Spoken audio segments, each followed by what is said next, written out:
إن الحمد لله نحمده ونستعينه ونستغفره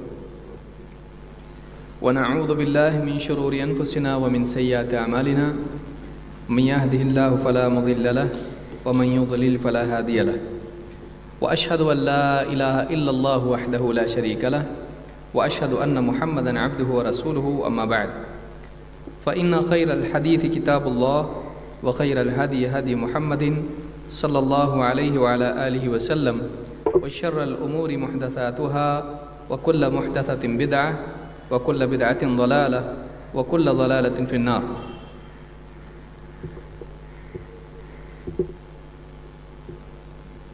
قال الله تبارك وتعالى ولا تقربوا الفواحش ما ظهر منها وما بطن. میرے محترم دینی بھائیوں اور قابل احترام ماں اور بہنوں، الوصایا العشرہ اللہ تعالیٰ کی 10 وصیتیں، 10 باتیں جنہیں اللہ رب العالمین نے تاکید کے ساتھ قرآن کریم کی ان 3 آیتوں میں بیان کیا ہے۔ اس کی تفسیر پچھلے درس میں بھی ہم نے دیکھی، اور آخری بات جو ہم نے دیکھی تھی وہ یہ تھی کہ اللہ تعالیٰ نے اولاد کے قتل سے منع کیا ہے۔ پہلی چیز اللہ نے شرک کو حرام کیا، دوسری چیز ماں باپ کے ساتھ بدسلوکی کو حرام کیا، اور تیسری چیز ماں باپ کے بعد اولاد کے قتل کو اللہ تعالیٰ نے حرام کیا ہے۔ اب اس کے بعد ہم چوتھی چیز دیکھیں گے جو سماج کے لیے بگاڑ اور بربادی کا سبب ہے، اور وہ زنا اور بے حیائی ہے۔ ایک انسان کی جان ہے جس کی حفاظت ضروری ہے، اور جس کو تلف کرنا، جس کو ضائع کرنا بندوں کے لیے حرام ہے،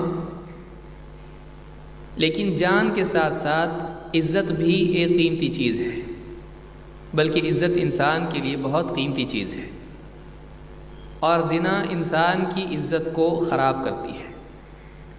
لہٰذا اللہ رب العالمین نے قرآن کریم میں زنا اور زنا تک لے جانے والے تمام اعمال کو منع کیا ہے، حرام کیا ہے۔ اللہ تعالیٰ قرآن کریم میں فرماتا ہے وَلَا تَقْرَبُوا الْفَوَاحِشَ مَا ظَهَرَ مِنْهَا وَمَا بَطَنَ، اور بے حیائی کے قریب بھی مت جانا۔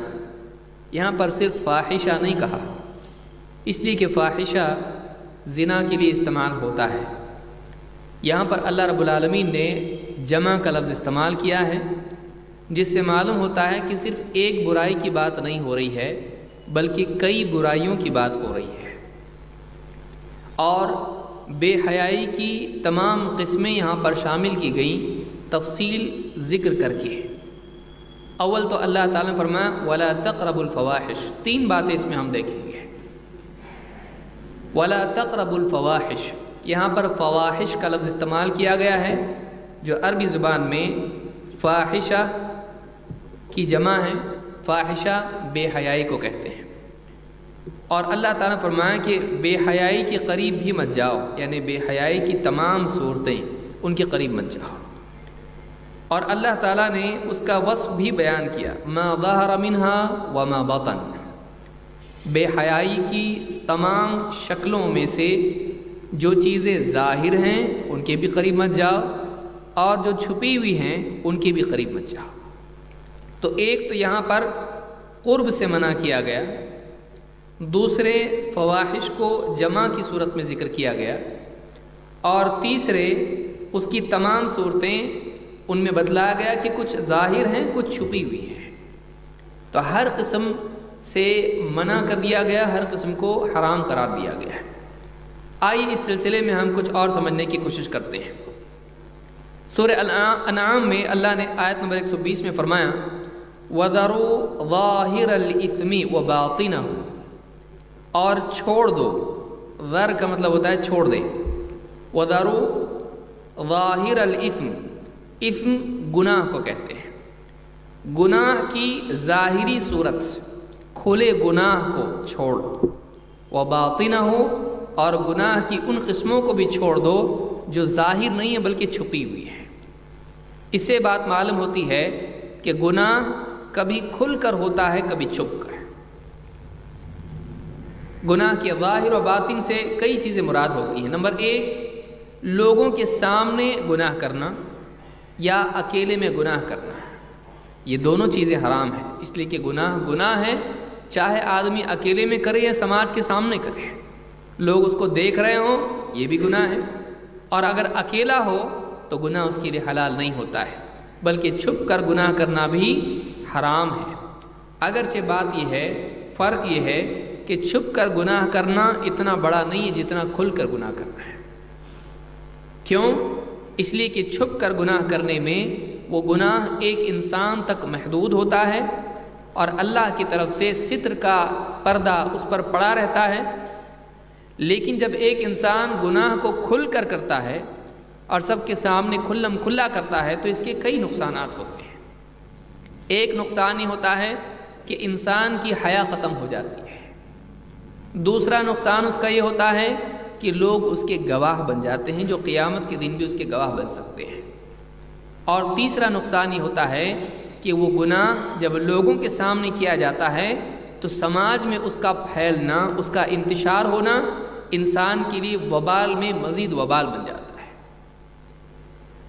کہ ایک انسان جب گناہ کرتا ہے اور لوگوں کے سامنے کرتا ہے اور لوگ اس گناہ کو دیکھ کر اس گناہ کو سیکھتے ہیں اور اس گناہ کو اپنی زندگی میں شامل کرتے ہیں، تو اس انسان پر جس نے اس گناہ کو عام کیا ان کے گناہ کا بھی ایک حصہ ہوتا ہے، اگرچہ وہ اپنے گناہ کا حصہ اپنے پاس رکھے ہوئے ہیں، ان پر بوجھ اس کا ہے، لیکن چونکہ انہوں نے اس سے وہ لیا ہے لہٰذا بونے والا حقدار ہوتا ہے اس کی بری فصل کا بھی ہے، اس بری فصل کا وبال اس پر بھی آتا ہے، اس لیے کہ اس نے وہ بیج بویا ہے۔ لہٰذا اللہ رب العالمین نے گناہ کو جب منع کیا، بے حیائی کو جب منع کیا، تو اللہ تعالیٰ نے دونوں صورتوں سے منع کیا ہے، کہ ایک تو یہ کہ انسان اکیلے میں گناہ کریں تو یہ نہ سمجھے کہ کوئی مجھ کو دیکھ نہیں رہا ہے تو کیا مسئلہ ہے، اکیلے میں گناہ کر سکتا ہوں، نہیں، اور نہ وہ سماج میں گناہ کر سکتا ہے چاہے سماج اس گناہ میں شریک ہو، ناچ گانا، بے حیائی، بے پردگی، اگر پورا سماج ویسا کر رہا ہے تو بعض اوقات ایک انسان کو ایسا لگتا ہے کہ سبھی تو کر رہے ہیں، میں ان سے کٹ کے کیسے رہوں۔ سماج بھی اگر گناہ میں ملوث ہے تب بھی اس کو اس گناہ سے بچنا چاہیے اور کھل کے لوگوں کے سامنے گناہ نہیں کرنا چاہیے، اور اگر وہ اکیلا ہے، کوئی دیکھنے والا نہیں ہے، تب بھی اللہ اس کو دیکھتا ہے، تو چھپ کر بھی گناہ کرنا اس کے لیے جائز نہیں ہے۔ دوسری بات، گناہ کی ظاہری صورتیں یہ بھی منع ہے، اور قلب کی سطح پر گناہ کرنا، بے حیائی، اس لیے کہ حدیث میں ہے کہ والقلب یزنی، آدمی کا دل بھی زنا کرتا ہے، اور دل کا زنا کرنا کیا ہے؟ بے حیائی کی، زنا کی چاہت رکھنا ہے۔ آدمی کی نگاہ اس سے زنا ہوتا ہے، زبان سے زنا ہوتا ہے، ہاتھ سے زنا ہوتا ہے، دل سے تمنا ہوتی وہ زنا ہوتا ہے، اور اس کی تصدیق انسان واقعی عملی طور پر زنا کا جب ارتکاب کرتا ہے تو اس میں تمام ہو جاتا ہے۔ لہٰذا معلوم یہ ہوا کہ بے حیائی اور گناہ جسم کے تمام اعضاء سے صادر ہو سکتی ہے، لیکن یہ قلب سے بھی صادر ہوتی ہے، بلکہ اصل جگہ اور اس کا مبدأ، اس کی شروعات، اس کی ابتدا جو ہے آدمی کے قلب سے ہوتی ہے، اس لیے کہ حدیث میں اللہ کے نبی صلی اللہ علیہ وسلم فرماتے ہیں انما الاعمال بالنیات، آدمی کے اعمال کا مدار نیتوں پر ہے۔ معلوم یہ کہ پہلے زندگی میں نیت آتی ہے، اس کے بعد عمل آتا ہے، چاہے نیکی ہو یا گناہ ہو، پہلے دل میں ارادہ آتا ہے، اس کے بعد زندگی میں وہ عمل آتا ہے۔ لہٰذا بے حیائی کو دونوں سطحوں پر منع کیا گیا ہے، دل کی سطح پر بھی اور جسم کے باقی اعضاء، جیسے مثلا ظاہر الاثم یا ما ظہر منہا، ایک انسان کا گندی باتیں کرنا زنا کے تعلق سے، یا کسی عورت کا حسن اس طرح سے بیان کرنا کہ دوسروں کے دل میں تمنا پیدا ہو، یا گندی باتیں، بے حیائی کی باتیں زبان سے کرنا، یا اسی طرح سے فلمیں بنانا فلمیں بنانا اور ان کو عام کرنا، جس میں مرد اور عورت جو ہیں عریانیت یا نیم لباس میں لوگوں کے سامنے آئیں، جس سے ان کی خواہشات، جنسی خواہشات جاگیں اور سماج میں وہ چیز عام ہو۔ ان الذین یحبون ان تشیع الفاحشۃ فی الذین آمنوا لہم عذاب علیم فی الدنیا والآخرہ۔ اللہ تعالیٰ فرماتا ہے یقیناً وہ لوگ جو اس بات کو پسند کرتے ہیں کہ ایمان والوں کے معاشرے میں بے حیائی عام، ان تشیع الفاحشۃ، ان تشیع الفاحشہ یعنی فاحشہ، بے حیائی یا زنا، جس کی بدترین صورت، انتہائی صورت زنا ہے کہ ساری بے حیائیاں ختم ہو جاتی ہیں زنا پر، آخری تو وہی چیز ہے۔ تو جو لوگ سماج میں بے حیائی کو عام کرنا پسند کرتے ہیں، لہم عذاب علیم فی الدنیا والآخرہ، ان کے لیے عذاب علیم ہے، دردناک عذاب ہے، دنیا میں بھی اور آخرت میں بھی۔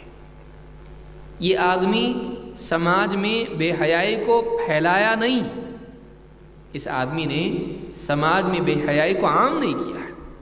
ان الذین یحبون، اس نے قلب کی سطح پر اس بات کو پسند کیا کہ یہ سماج میں عام ہو جائے۔ تو صرف چاہنا انسان کے لیے دنیا اور آخرت میں عذاب کا دروازہ کھولتا ہے۔ لہذا آپ غور کریں کہ جو آدمی عملاً اس کو عام کرے اس کا گناہ کتنا ہوگا۔ تو یہاں پر اللہ نے فرمایا کہ وَذَرُوا ظَاهِرَ الْإِثْمِ وَبَاطِنَهُ، جیسے اللہ نے قرآن کریم میں فرمایا۔ اب دیکھیے آیت میں اللہ نے کیا فرمایا، پچھلی آیت میں ہم غور کریں، یہاں پر اللہ تعالیٰ نے فرمایا وَلَا تَقْرَبُوا الْفَوَاحِشَ، بے حیائی کی تمام صورتوں کے قریب مت جاؤ۔ تو معلوم ہی ہوا کہ بے حیائی کا قرب بھی منع ہے، اور اس آیت سے یہ بات ظاہر ہوتی ہے کہ گناہ اپنی ذات میں اگرچہ ممنوع ہے، لیکن یقینی وسائل جو گناہ تک ایک انسان کو لے جاتے ہیں ان سے بھی بچنا واجب ہے۔ اس سے ایک مسئلہ علماء نے اخذ کیا ہے اس طرح کی آیتوں سے کہ ایک انسان اگر یقینی طور پر ایک جگہ جائے تو اس جگہ سے اس سے گناہ صادر ہوگا ہی، تو اس کو اس جگہ سے بھی بچنا چاہیے۔ اس کو سد الذرائع کہتے ہیں یا سد الذریعہ کہتے ہیں۔ سد کے معنی ہے ختم کرنا، روکنا، رکاوٹ بننا، اور ذریعہ کا مطلب ہوتا ہے جو چیز اس کے لیے سبب بنے، مینس بنے۔ مثلا ہم کہیں گے کہ اگر ایک آدمی ایک گاڑی میں بیٹھے تو گاڑی کھائی ہی میں جاتی ہے، تو اس آدمی کو کیا کہا جائے گا، گاڑی میں مت بیٹھ، اس لیے کہ گاڑی میں بیٹھنا کھائی میں گرنا ہے۔ تو یقینی طور پر ایک گناہ کا اگر یقینی سبب ہے تو آدمی کو چاہیے کہ اس سبب سے بھی بچے تاکہ اس گناہ سے بچ جائے۔ لہٰذا آپ دیکھیں مثال کے طور پر الیکٹرک کا پول ہے اور پاور ہاؤس سے وہ کنیکٹڈ ہے۔ اب وہ جو کرنٹ ہے وہ کیبل کے ذریعے، وائر کے ذریعے سے اس پول پر ہے، اور اس کا وائر نیچے زمین پر گرا ہوا ہے۔ اس کو آدمی چھوتا نہیں ہے، کیوں؟ اس لیے کہ اس کا کنیکشن اس سے ہے، یقینی طور پر اس کو چھونے سے آدمی کو کرنٹ لگے گا، شاک لگے گا، مر بھی سکتا ہے۔ لہٰذا وہ چیزیں جو انسان کو برائی تک لے جاتی ہیں، ہلاکت تک لے جاتی ہیں، آدمی دنیا میں ان سے بچتا ہے۔ اخلاقی اعتبار سے بھی آدمی کو ان چیزوں سے بچنا چاہیے جو اس کے کردار کو بگاڑتی ہے۔ اسی لیے اللہ تعالیٰ نے فرمایا وَلَا تَقْرَبُوا الزِّنَا، آپ دیکھیے وہی بات اللہ نے یہاں پر فرمائی، وَلَا تَقْرَبُوا الْفَوَاحِشَ، اس میں عموم ہے اور اس میں جمع ہے، پلورل ہے۔ بے حیائی کی تمام صورتیں ان کے قریب مت جاؤ۔ یہاں پر صراحت کے ساتھ اللہ نے فرمایا وَلَا تَقْرَبُوا الزِّنَا، زنا کے قریب مت جا۔ یہ نہیں کہا زنا مت کر، زنا مت کر، زنا نہ کرنا اللہ کا حکم ہے، زنا حرام ہے، لیکن یہاں پر کہا جا رہا ہے زنا کے قریب بھی مت جا، اس لیے کہ قرب وقوع کا سبب ہے انسان کا کسی گناہ سے قرب اس گناہ میں وقوع کا سبب ہے، واقع ہونے کا سبب ہے، نزدیک جانے سے آدمی واقع ہوگا۔ آپ جانتے ہیں کہ مثلاً آپ زو میں گئے، آپ کا چھوٹا بچہ ہے، شیر ہے، جنگلی جانور ہے، پنجرے میں ہے، آپ کو کیا کہا جائے گا؟ آپ اپنے بچے سے کیا کہیں گے؟ زیادہ نزدیک مت جاؤ۔ اگر آپ کا بچہ ہاتھ ڈالنے لگے پنجرے میں، آپ کھینچ لیں گے، پنجرے کی جالی بھی اس کو پکڑنے نہیں دیں گے۔ کیوں؟ ممکن ہے جانور آ کے اس کا ہاتھ دبوچ لے، لپک لے جائے، چبا جائے۔ تو انسان کو جو ہے فینس ہوتی ہے، اس کے بھی بعد ایک فینس ہوتی ہے۔ کیوں؟ تاکہ آدمی اس میں واقع نہ ہو۔ راستوں میں آپ دیکھیں گے بڑے بڑے گھاٹ ہوتے ہیں، ان میں کھائیاں ہوتی ہیں، اس کے آس پاس جو ہیں فینسنگ ہوتی ہے تاکہ آدمی اس میں واقع نہ ہو۔ لہٰذا قرب جو ہے، جہاں وقوع کا سبب ہوتا ہے وہاں پر آدمی کو قرب بھی حرام ہو جاتا ہے۔ اس آیت سے بات معلوم ہوتی ہے کہ انسان کو نہ صرف گناہ سے بلکہ گناہ کے یقینی وسائل سے بھی بچنا چاہیے۔ اسی لیے اللہ نے کیا فرمایا؟ وَلَا تَقْرَبُوا الزِّنَا، زنا کے قریب مت جاؤ۔ کیوں؟ إِنَّهُ كَانَ فَاحِشَةً۔ دیکھیے اب زنا کو کیا کیا گیا؟ فاحشہ سے جوڑا گیا۔ زنا فاحشہ کی ایک صورت ہے، وہ صرف ایک چیز نہیں ہے۔ فاحشہ صرف ایک نہیں ہے، کئی صورتیں ہیں فحش کی۔ زبان سے بھی آدمی فحش بات بول سکتا ہے، آدمی نگاہوں سے بھی فحش چیز دیکھ سکتا ہے۔ عریانیت خود ایک بے حیائی ہے، ننگا پن۔ تو یہ ساری چیزیں فواحش کی قسمیں ہیں، جن میں سے ایک قسم جو کہ آخری چیز ہے، جس کے بعد اب کچھ بچتا نہیں ہے، انسان کی خواہش کی تسکین ہو جاتی ہے اور بربادی ہو جاتی ہے، تو وہ آخری صورت ہے، آخری اسٹیشن ہے وہ۔ اللہ نے فرمایا وَلَا تَقْرَبُوا الزِّنَا، زنا کے قریب مت جاؤ، زنا کے قریب مت جاؤ۔ إِنَّهُ كَانَ فَاحِشَةً، یقیناً زنا بے حیائی ہے، بے شرمی ہے۔ وَسَاءَ سَبِيلًا، اور بہت برا راستہ ہے۔ اس میں کئی باتیں بیان کی گئیں۔ نمبر ایک، یہ بتلایا گیا کہ زنا کے قریب بھی نہ جائیں، یعنی ایسی چیزوں کے قریب یا ایسی چیزوں میں نہ جائیں جو انسان کو اس کے جذبات کو حرکت دے کر اس کو زنا تک لے جائے۔ دو، زنا کے بارے میں کہا گیا کہ بے حیائی ہے، اور کہا گیا اور برا راستہ ہے۔ راستہ، ایک انسان جب زنا میں واقع ہوتا ہے وہ رکتا نہیں ہے۔ راستہ کیا ہوتا ہے رکنے کے لیے؟ چلنے کے لیے۔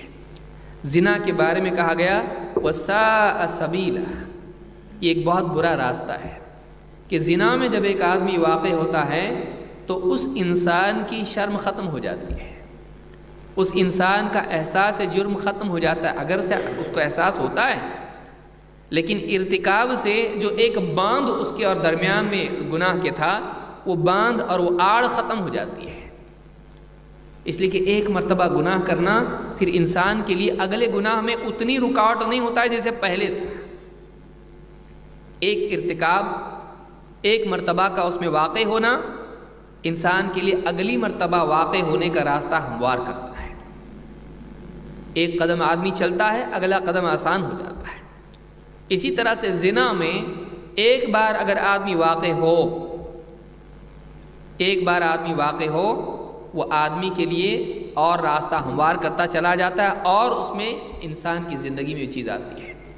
دوسری چیز یہاں پر اشارہ اس طرف بھی ہو سکتا ہے، إِنَّهُ كَانَ فَاحِشَةً وَسَاءَ سَبِيلًا، کہ زنا کے قریب جانا انسان کے لیے زنا کا راستہ ہموار کرتا ہے۔ اور دونوں پر یہ چیز صادق ہو سکتی ہے کہ قرب زنا انسان کے لیے زنا کا راستہ ہموار کرتا ہے، اور زنا ایک بہت ہی برا راستہ ہے کہ اس راستے پر چلنے والا آدمی برائی اور بربادی میں چلا جاتا ہے۔ لہٰذا اس آیت سے بات معلوم ہوئی کہ زنا سے بچنا تو ضروری ہے ہی، لیکن زنا کے ساتھ ساتھ زنا کے اسباب سے بھی بچنا ضروری ہے۔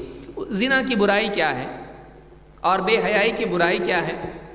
اللہ کے نبی صلی اللہ علیہ وسلم فرماتے ہیں لم تظہر الفاحشۃ فی قوم قط حتی یعلنوا بها الا فشا فیہم الطاعون والاوجاع التي لم تكن مضت في اسلافهم الذين مضوا۔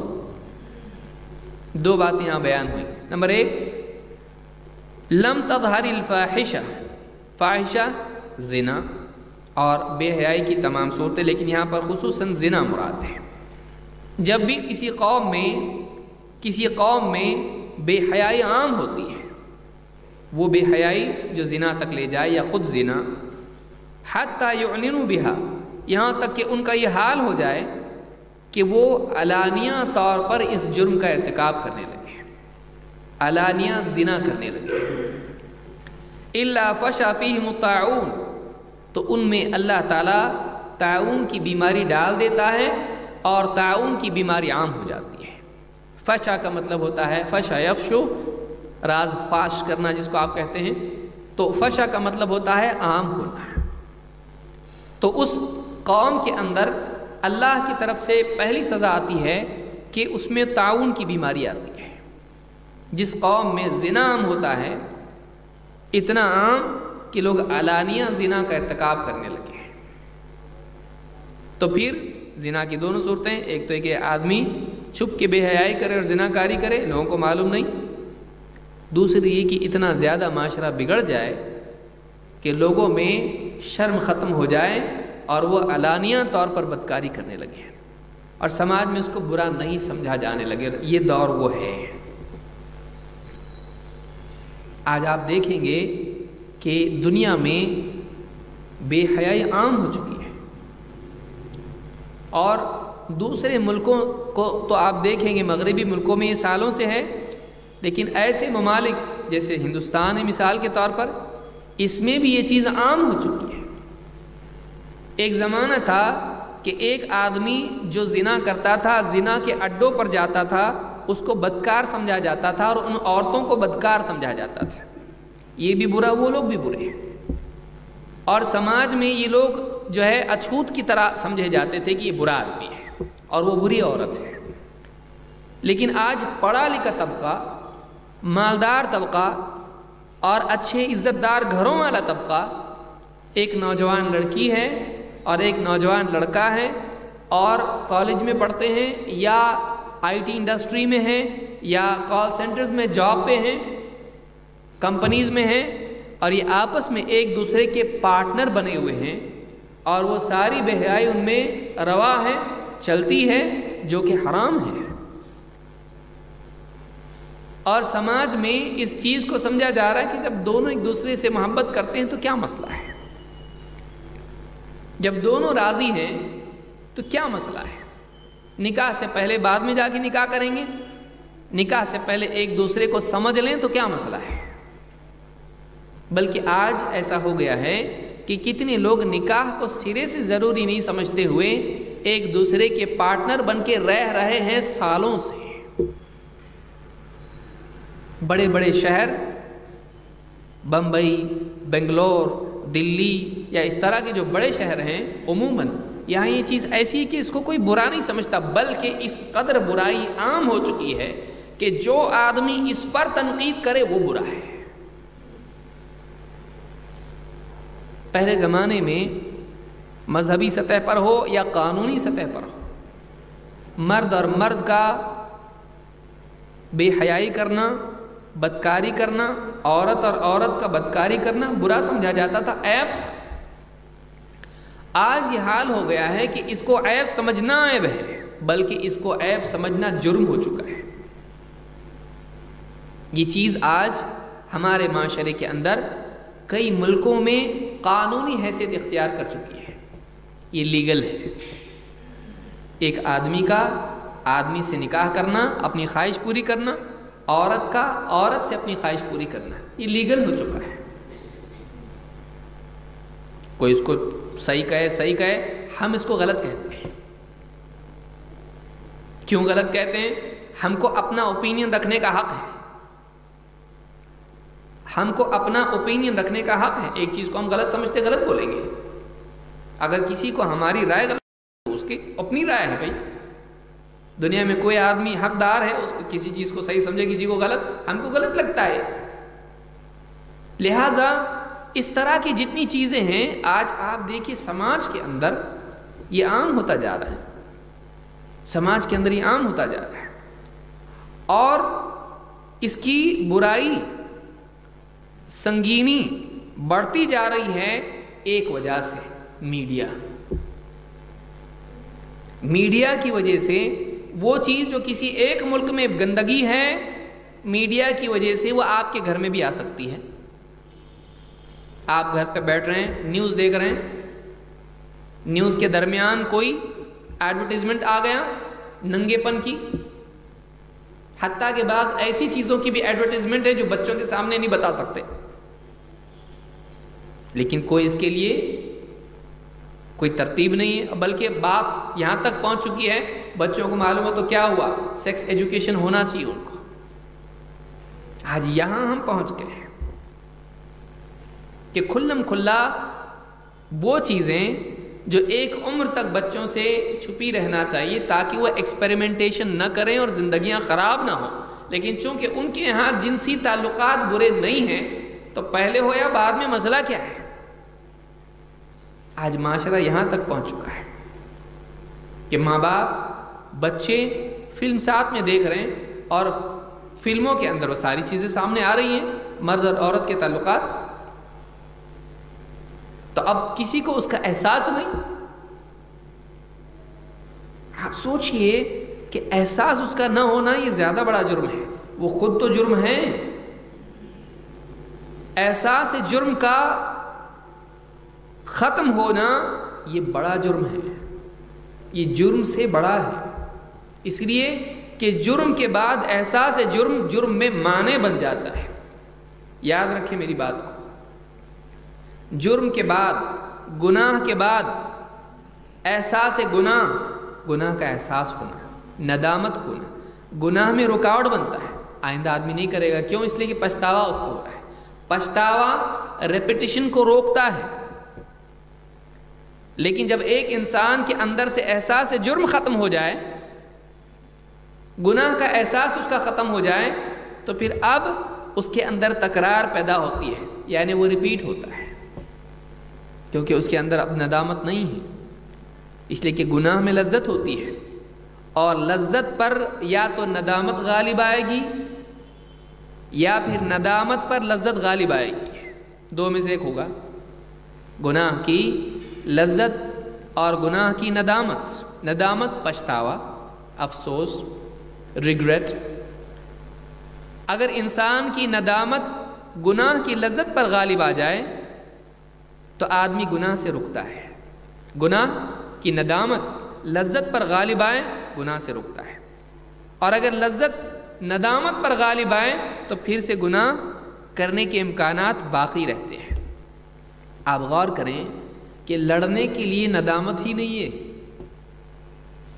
گناہ سے لڑنے کے لیے انسان کے اندر افسوس اور پچھتاوا ہی ختم ہو جائے، بلکہ وہ سمجھے برا کیا ہے، اس کے لیے کیا رکاوٹ ہو سکتی ہے. اور برائی کی تکرار چاہے وہ عملی سطح پر ہو یا سماجی سطح پر ہو، برائی کی تکرار چاہے وہ اپنی زندگی میں ہو یا سماج میں دیکھتے دیکھتے دیکھتے ریپیٹ ہو رہا ہے، انسان کے اندر سے جرم کی قباحت کا احساس ختم ہو جاتا ہے. برائی کے برے ہونے کا احساس ختم ہو جاتا ہے. یہ ہمارے سماج کے لیے اس دور میں ایک بہت ہی بھیانک حالت ہے کہ آج میڈیا کے ذریعے سے دو کام ہو رہے ہیں. نہ صرف گناہ اور بے حیائی کو عام کیا جا رہا ہے، بلکہ انسان کے اندر سے اس چیز کے برے ہونے کا احساس بھی نکالا جا رہا ہے. یہ زیادہ خطرناک ہے اگلی نسلوں کے لیے.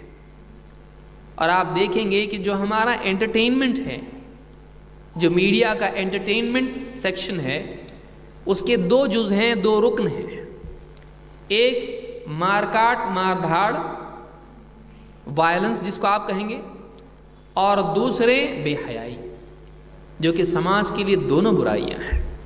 اسی لیے آپ دیکھیں گے اللہ نے پچھلے اس میں کہا کہ اولاد کو قتل مت کرو، اور آگے بھی آئے گا، ایک خصوص اور عموم دونوں اس میں، تو قتل کو بھی اللہ نے ذکر کیا، اور دوسری طور پر زنا کو اللہ نے منع کیا، اور یہ سماج کے لیے دونوں ناسور ہیں، یہ کینسر ہے سماج کے لیے، اس لیے کہ انسان کی جان اور اس کی عزت، اس کے علاوہ اس کے پاس بچتا کیا؟ مال بچتا ہے جو آگے آئے گا، اس کی جان، اس کا مال، اس کی عزت، اگر یہ تینوں چیزیں برباد ہو جائیں تو بتائیے سماج کی بقا اور سماج کے لیے حفاظت کیسے ہو سکتی ہے؟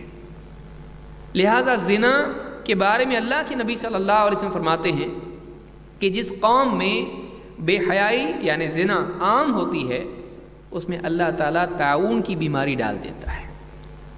اور آپ دیکھیں گے گجرات کی مثال آپ دیکھیے، جب وہاں پر پلیگ آیا، اس پلیگ کے لیے لوگوں کے پاس ہاسپٹلز میں اور جو بھی گورنمنٹ کے ادارے ہیں ان کے پاس دوائی نہیں تھی۔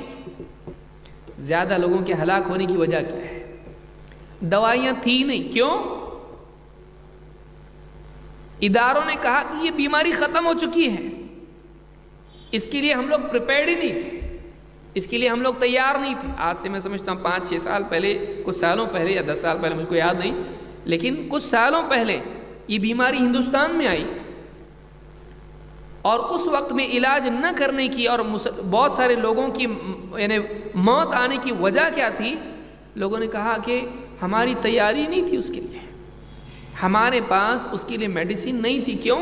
اس لیے کہ ہم یہ سمجھتے تھے بیماری ختم ہو چکی ہے، اب واپس کیسے آئے گی؟ لیکن دیکھیے واپس آ سکتی ہے۔ حدیث کیا بتلا رہی ہے؟ بے حیائی جب معاشرے میں عام ہوگی، زنا جب عام ہوگی، تو پھر کیا ہوگا؟ طاعون اس میں عام ہوگا۔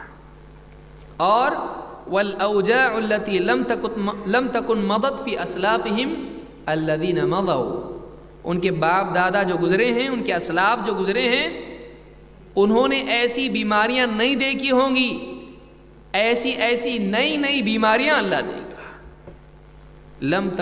لم تکن مضت فی اسلافہم، جو ان کے اسلاف، جو ان کے پوروج، جو ان کے باپ دادا، آبا و اجداد جو گزرے ہیں، انہوں نے ایسی بیماریاں نہ سنی ہوں گی نہ دیکھی ہوں گی، ایسی نئی بیماریاں سماج میں آئیں گی۔ کب؟ زنا کی وجہ سے۔ ایڈز کی بیماری دیکھیے،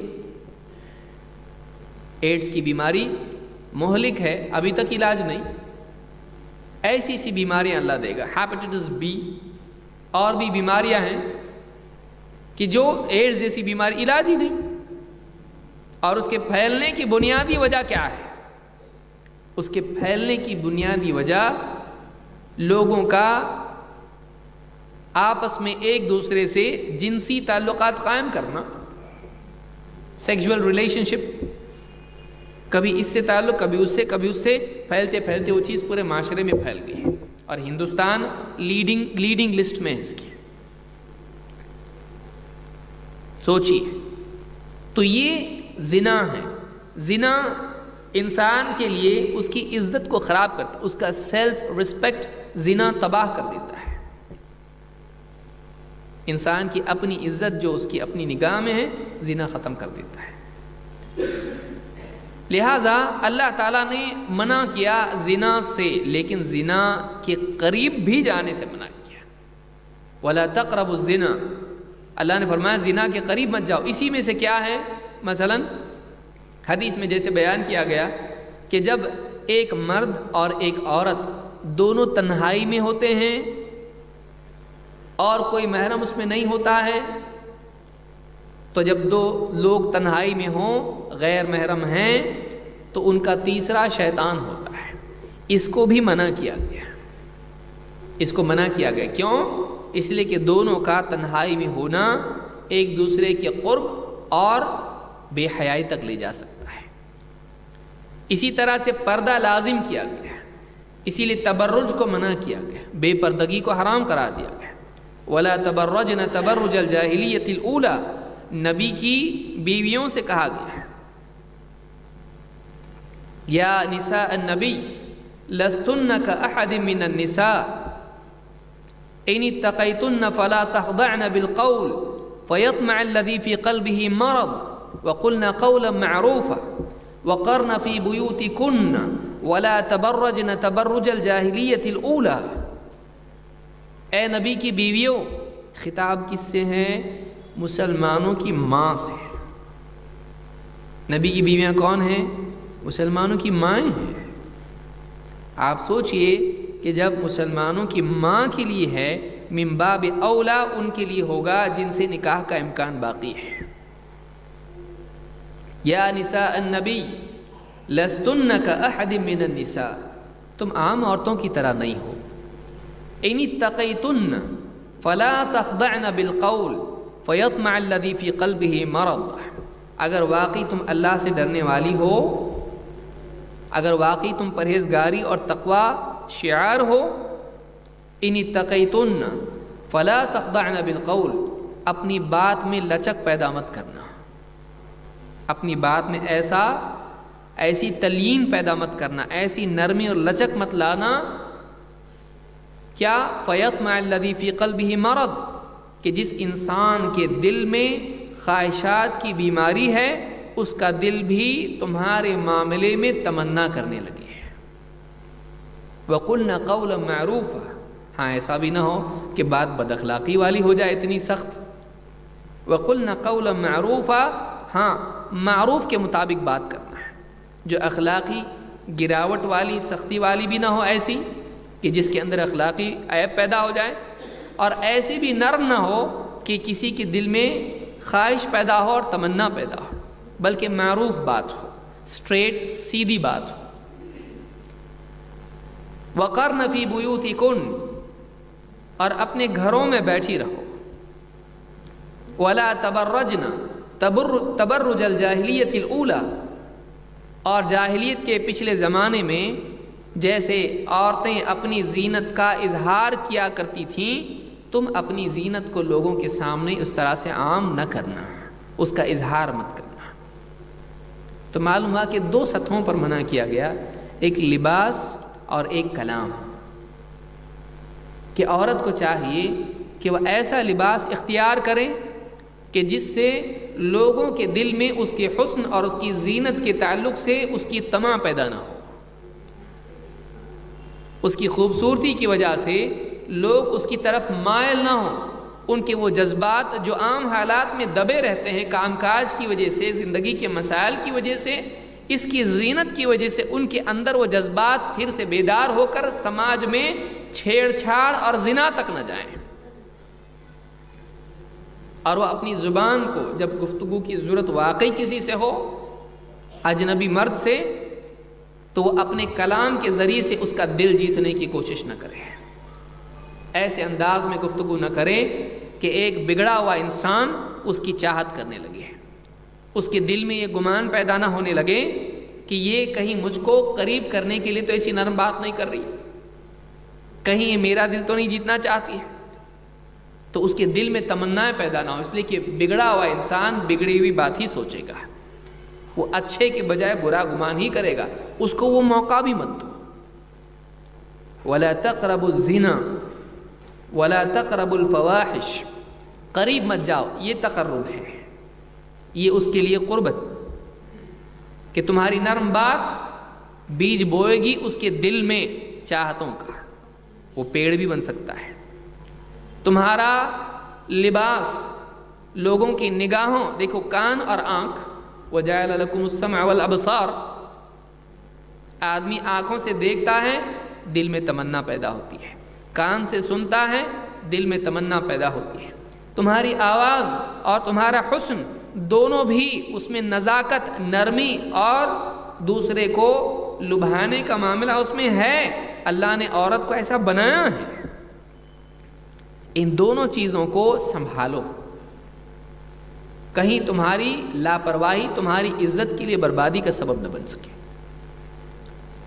وَقَرْنَ فِي بُيُوتِكُنَّ وَلَا تَبَرَّجْنَ تَبَرُّجَ الْجَاهِلِيَّةِ الْأُولَى، پہلے ہوا کرتا تھا ایسا، جاہلیت میں عورتیں زینت اختیار کر کے لوگوں کو رجھاتی تھیں، تم ایسا مت کرنا ہے، یہ چیز عورت کے لیے سیلف ریسپیکٹ کے خلاف ہے کہ وہ نمائش کی چیز بن جائے سماج میں، مجھے دیکھو، مجھے پسند کرو، یہ اپنے عمل سے، اپنی زبان سے، اپنے کردار سے لوگوں کو رجھانے کی کوشش کرنا ہے، یہ اپنی قیمت خود گرانا ہے، مجھے پسند کرو، یہ نہیں ہونا چاہیے۔ انسان کا اپنا سیلف رسپیکٹ ہونا چاہیے اور اس کو قناعت ہونی چاہیے، نہیں کہ لوگوں سے وہ پسند کا مطالبہ کرنے لگے، ایسی حرکت کرے کہ لوگوں کے آگے وہ بچ جائے، لوگوں کے آگے وہ اپنے آپ کو نمایاں کر کے ان کو جیتنے کی کوشش کریں۔ یہ اس کی عزت کے خلاف ہے، یہ اس کی اندر کی حرص اور اس کی عزت کو گرانے والی چیز ہے، اس کی حرص کو ظاہر کرنے والی چیز ہے، نہیں ہونا چاہیے۔ عورت ایسی گری پڑی چیز نہیں ہے کہ مجھے پسند کرو کا نعرہ وہ لگائے اپنے عمل سے، اس کو چاہیے کہ اپنی زینت کو محفوظ رکھے، اس کی زینت کی حفاظت کے ذریعے سے، اپنی زینت کو چھپانے سے وہ اپنی عزت کو بچاتی ہے۔ آپ دیکھیں گے کہ یہی وجہ ہے کہ آج اس دنیا کے ماحول میں، اس معاشرے میں جہاں فیشن زیادہ ہوتا ہے وہاں زنا بھی زیادہ ہوتا ہے۔ سماج میں درندے ہمیشہ موجود رہیں گے، سماج میں ایسے لوگ ہمیشہ موجود رہیں گے جو عورتوں کی عزت خراب کرنے کے لیے اپنی طاقت اور اپنی چال بازی کو استعمال کریں گے، کبھی فیس بک کے ذریعے سے، کبھی انٹرنیٹ کے ذریعے سے۔ وَلَا تَقْرَبُوا الْفَوَاحِشَ، عورتوں کا فیس بک استعمال کرنا اور اپنے آپ کو نمایاں اور ایسے لوگوں کی سنگت اس میدان میں اختیار کرنا جن کے بارے میں معلوم نہیں کون۔ فرینڈشپ کا آفر آیا، کلک کر دیا، ایک کلک آپ کی زندگی اور عزت برباد کر سکتا ہے۔ وَلَا تَقْرَبُوا الْفَوَاحِشَ، آپ نے اپنے گھر کی تصویریں ڈال دی، اپنی پرسنل لائف کے فوٹو ڈال دیے، آپ کے لیے کوئی بھی بلیک میل آپ کو کل کو کر سکتا ہے، کچھ بھی کر سکتا ہے۔ بے حیائی کے قریب مت جاؤ، اپنی عزت برباد ہونے کے تمام راستوں کو خود بند کرو۔ جو انسان اپنی عزت کی خود حفاظت نہیں کر سکتا، دوسرے سے توقع کرنا بے وقوفی ہے۔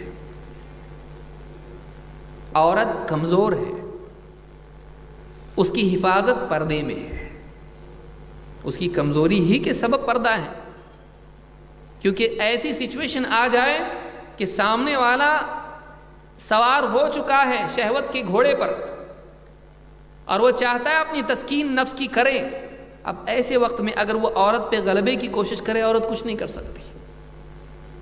لیکن اگر عورت اپنی عزت کو بچا کے رکھے، اپنے حسن کو چھپا کے رکھے، سامنے والا جو بھی درندہ ہے اس کی وہ جذبات بھڑکانے کا سبب نہیں بنے گا۔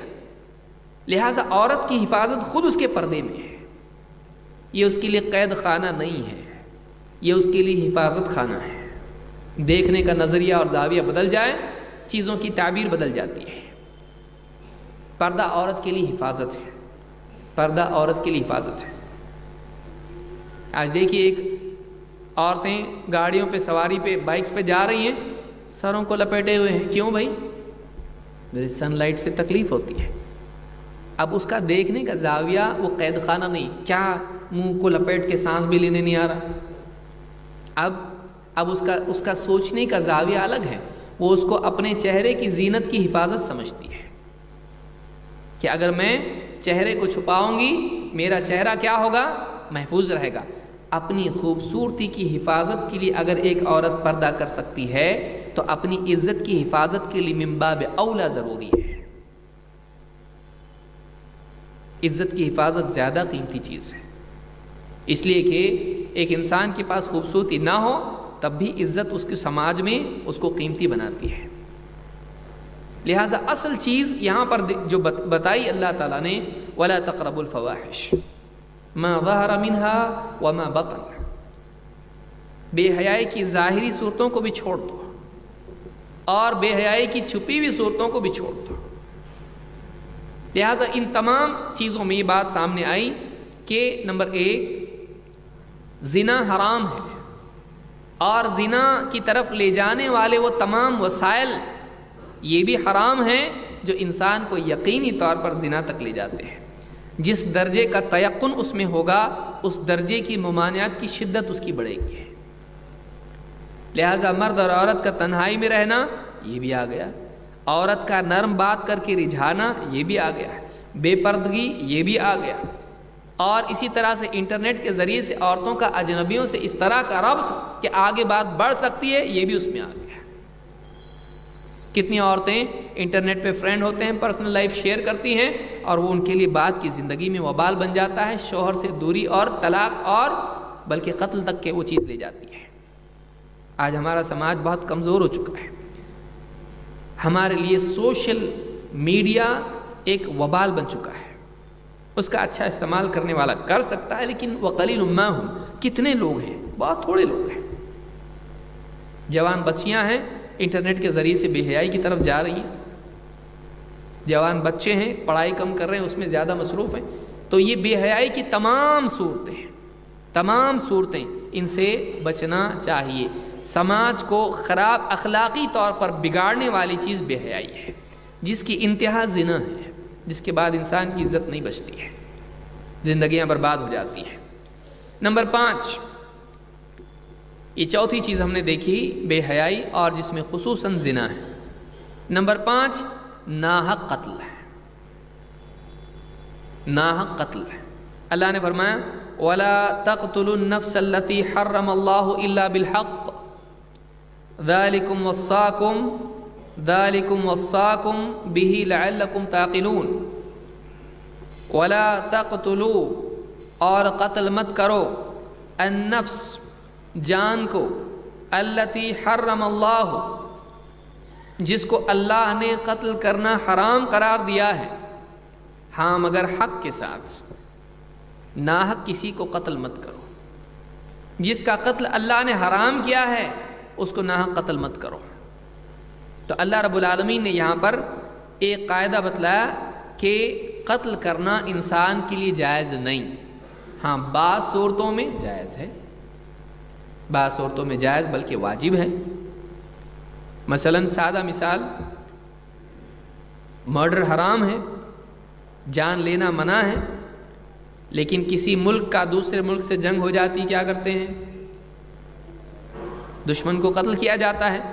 وہاں اس ملک کی عدالت، اس ملک کی عوام، اس ملک کی حکومت، سب اس کو نہ صرف یہ کہ صحیح مانتے ہیں بلکہ مانتے کہ ہونا چاہیے ایسا، دشمن کو قتل کرو، یہ سبھی مانتے ہیں۔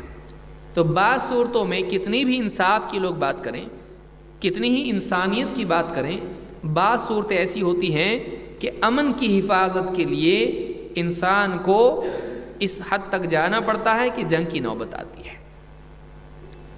اسی طرح سے جرم ہے، مثلا بعض سزائیں اسلام میں ایسی ہیں کہ ان میں قتل بتلایا گیا ہے، جبکہ جدید دور میں ہم دیکھ رہے ہیں کہ بہت سے لوگ کہنے والے کہتے ہیں کہ نہیں، جان کے بدلے جان نہیں کرنا چاہیے۔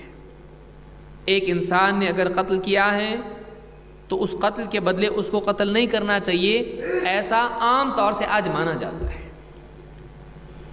لیکن آپ دیکھیں گے کہ اسلام نے اس سلسلے میں بہت ہی اعتدال والا حکم دیا ہے۔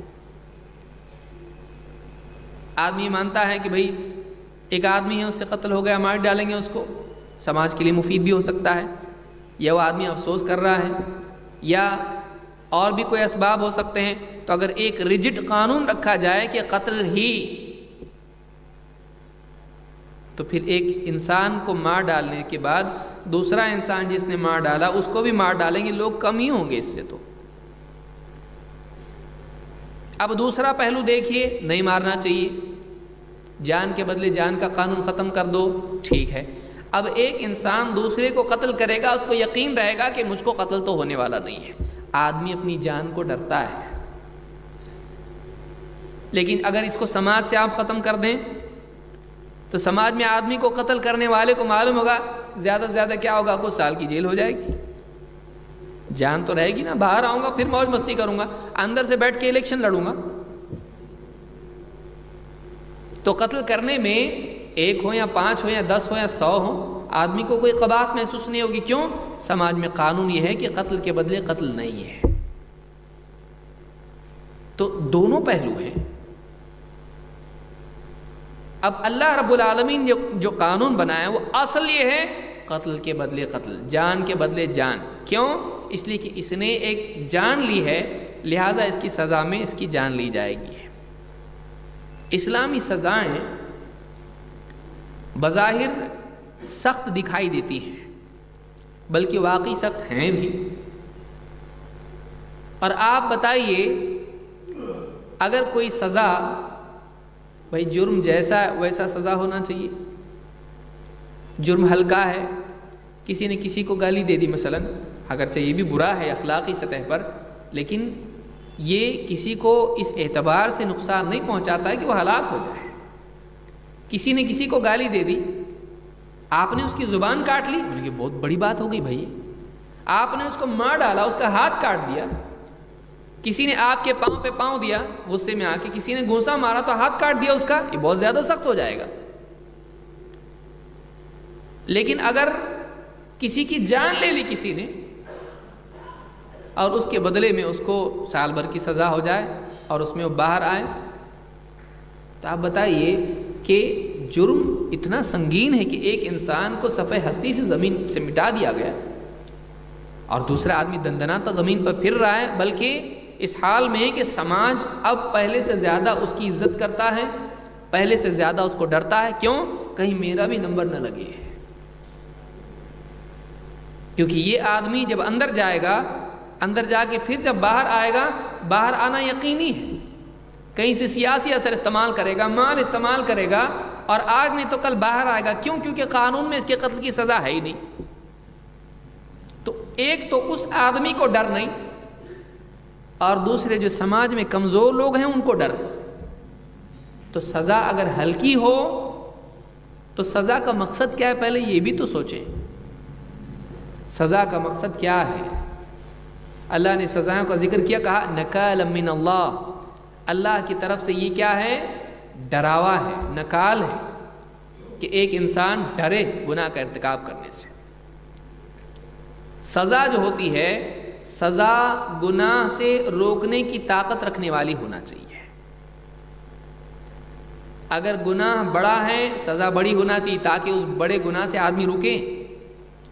گناہ ہلکا ہے تو سزا بھی ہلکی ہونا چاہیے تاکہ آدمی میں بغاوت کا جذبہ پیدا نہ ہو۔ اتنی سی چیز پہ اتنی بڑی سزا، بغاوت ہوگی ہے۔ اور اگر بڑا گناہ ہے اور ہلکی سزا تو پھر کیا ہوگا؟ گناہ کے سلسلے میں لوگوں کا ڈر ختم ہو جائے گا اور جرم بڑھے گا۔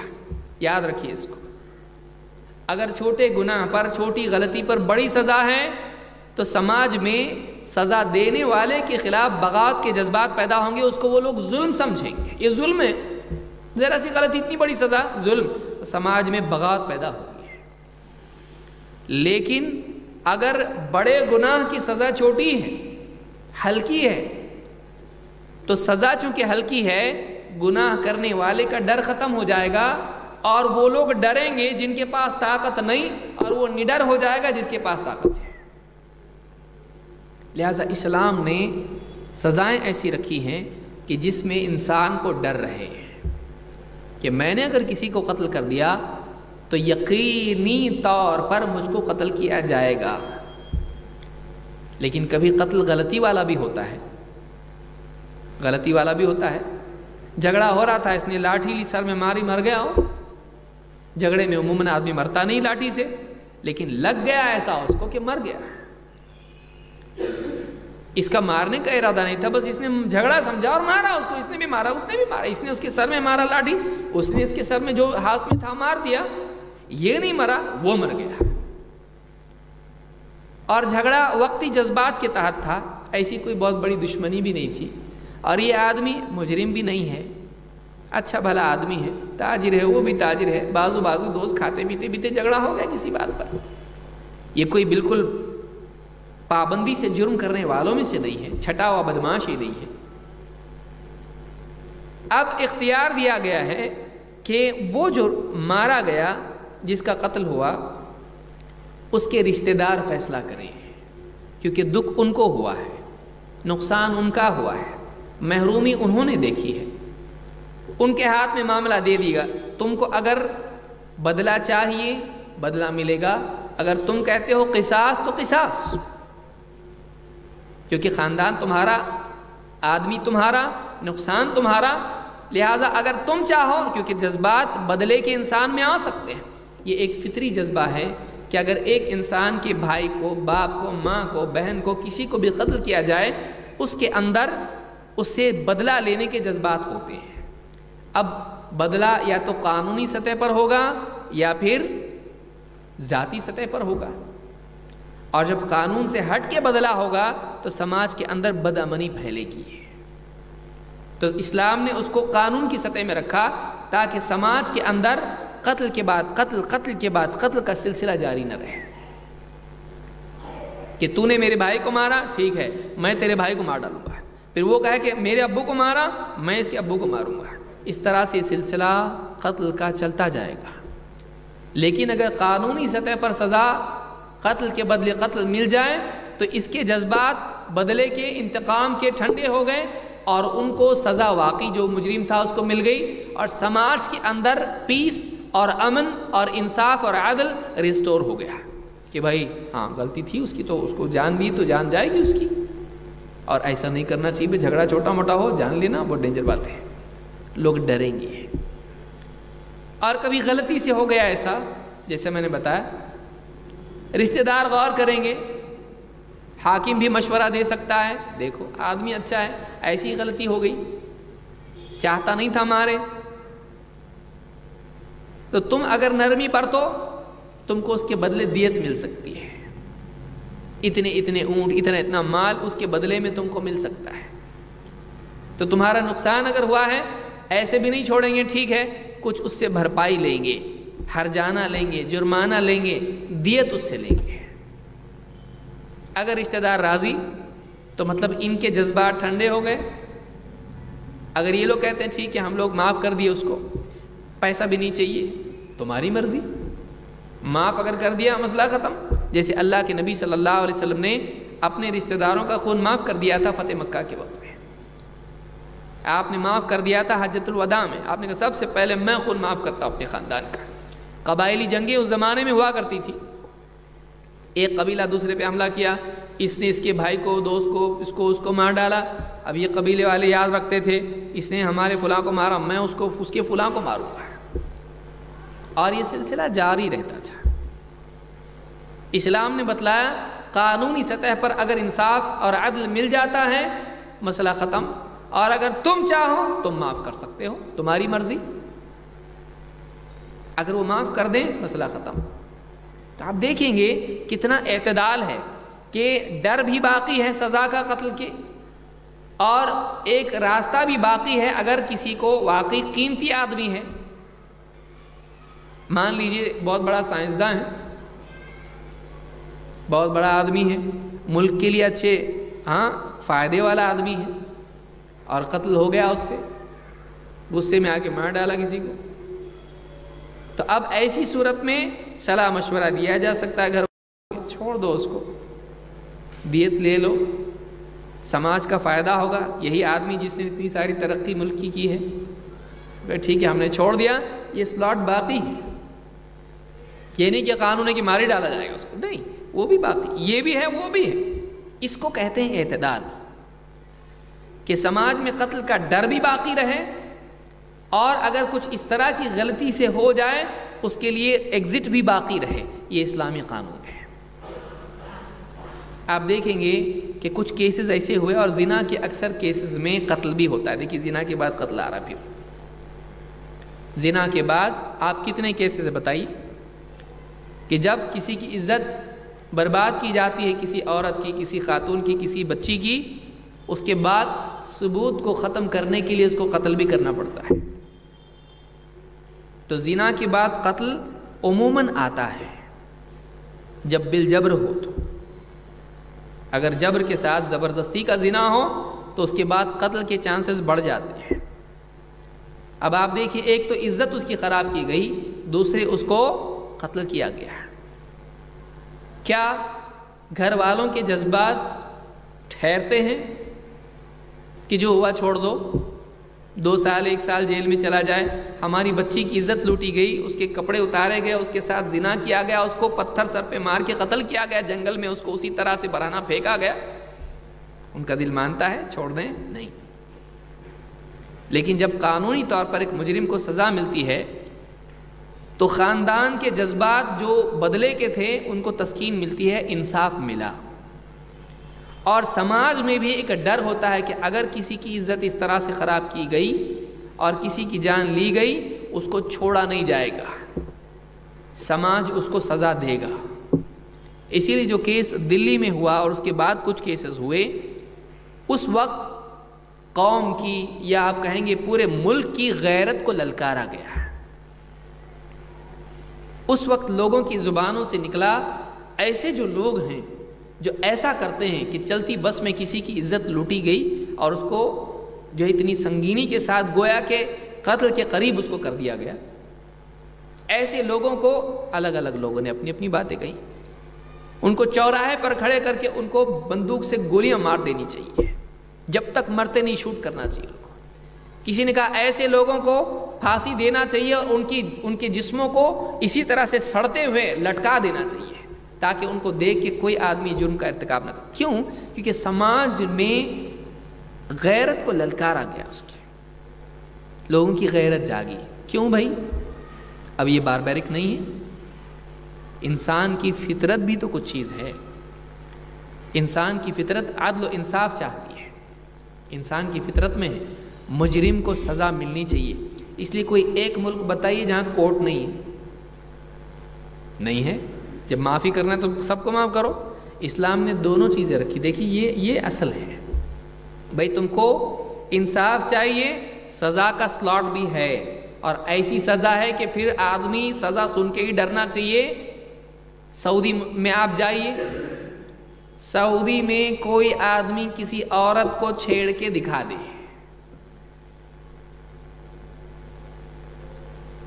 کوئی آدمی ہے اگر اس کو قانون معلوم ہے، وہاں جا کے کوئی عورت بھی اگر اس کے قریب سے گزرے وہ خود بازو ہو جائے گا، بھائی کل کو میرے اوپر کیس کر دی، میں نے دھکا دیا تو میں گیا کام سے۔ تو قانون جب سخت ہوتا ہے تو لوگ ڈرتے ہیں، قانون جب ڈھیلا ہوتا ہے لوگ جو ہے مضبوط ہو جاتے ہیں گناہ میں۔ لہذا اسلام میں ہم کو کہا گیا کہ اصل قتل نہیں، جان کی حفاظت۔ اللہ نے کیا فرمایا کہ تمہارے لیے قصاص میں حیات ہے، وَلَكُمْ فِي الْقِصَاصِ حَيَاتٌ، تمہارے لیے قصاص میں حیات ہے، یعنی قتل کے بدلے قتل کا جو قانون حکومت کی سطح پر ہے اس میں تمہارے لیے زندگی ہے۔ کیسے زندگی؟ اس لیے ہے کہ جب ایک آدمی نے قتل کیا، اس کو قتل کیا جاتا ہے اس کی سزا میں، جس کے یہاں قتل ہوا وہ قتل نہیں کرتا ہے، قانونی طور پر حکومت سزا دیتی ہے۔ تو جب ایسا ہوتا ہے تو پھر سماج کے اندر سے کمزوروں کی جان محفوظ ہو جاتی ہے کہ اگلے جرم کرنے والے سوچتے ہیں، ان کے پاس مثالیں ہوتی ہیں کہ اس آدمی نے قتل کیا، اس کو بھی قتل کیا گیا، حالانکہ وہ بڑا آدمی تھا، تو میں سیاسی عہدے پر رہ کر بھی میں بچ نہیں سکتا، قانون ہے، قانون بہت سخت ہے، میں نے اگر قتل کیا مجھ کو بھی قتل کیا جائے گا۔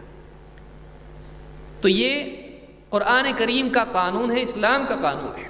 اللہ نے فرمایا وَلَا تَقْتُلُوا النَّفْسَ الَّتِي حَرَّمَ اللَّهُ إِلَّا بِالْحَقِّ، حق کے ساتھ، یعنی واقعی مجرم ہے تبھی اس کو قتل کیا جائے گا، واقعی جیسے جنگ ہو رہی ہے اس میں قتل کیا جائے گا، یا اس میں جانیں انسان کے علاوہ بھی آتی ہیں، یہی نہیں کہ انسان کو قتل نہیں کر سکتے، جانوروں کو بھی قتل نہیں کر سکتے۔ اسلام میں جانور کا قتل کرنا بھی حرام ہے۔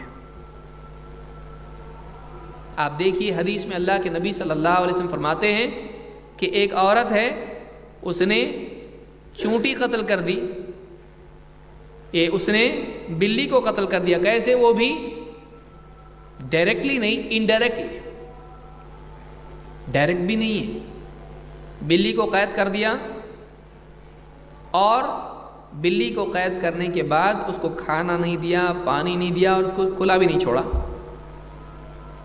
وہ بلی اسی حال میں مر گئی۔ اس ایک جرم کی وجہ سے وہ عورت جہنم میں گئی۔ معلوم ہوا کہ جانور کا قتل کرنا بھی جائز نہیں ہے۔ لیکن اب کوئی دوسرا آدمی کہے گا پھر بکری بھی قتل کیوں کرتے؟ بقرعید میں تم لوگ